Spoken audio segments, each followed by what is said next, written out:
তুই কেটে রে? আমি দরবেশ, তোর সামনে বিপদ।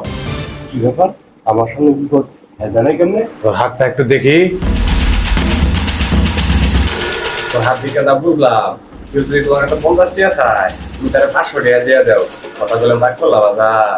না, শুধু তাই না, তুই কার কাছে টাকা চাইলে কেউ তোর 1 টাকা দিয়ে সহযোগিতা করে না। ও ঠিক ঠিক, 100% ঠিক। এমনকি কি বিপদে বললেও কেউ তোর সহযোগিতা করে না। ও ঠিক কইছুন। আপনি কেমনে জানুন? আমি তোরবে, আমি সব জানি।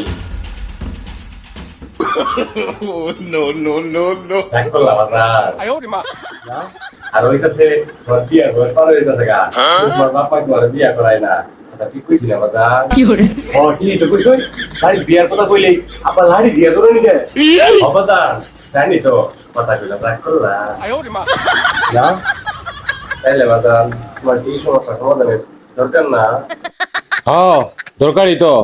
তাইলে এখন তুমি আমারে মাত্র 5,000 টাকা দাও, আমি তোমার একটা সেবা দিয়াম, আর এই সেবাই তোমার সকল সমস্যার সমাধান করবো ইনশাআল্লাহ।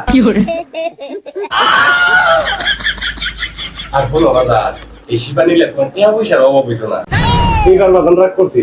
5,000 টাকা কামাইতে কষ্ট লাগে। তাছাড়া আব্বা যদি বাড়িতে দেখে তার কে হাতে 5,000 টাকা নাই, তাইলে আমার পিঠের সামলা থাকতো না। তো আপনি একটা কাজ করতারেন। ऐसा मत करो मेरी जान। আমি বাকিতে চাইতেছি না। যেহেতু এই শিবা রাখলে টাকা পয়সার অভাব পড়ে না, তাইলে এই শিবাটা আমাদের কাছে না হই।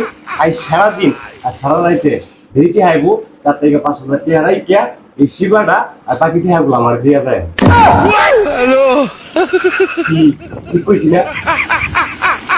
আমরা কইতেন তোর বাবা, আমি কি কিছু ভুল কইলাম?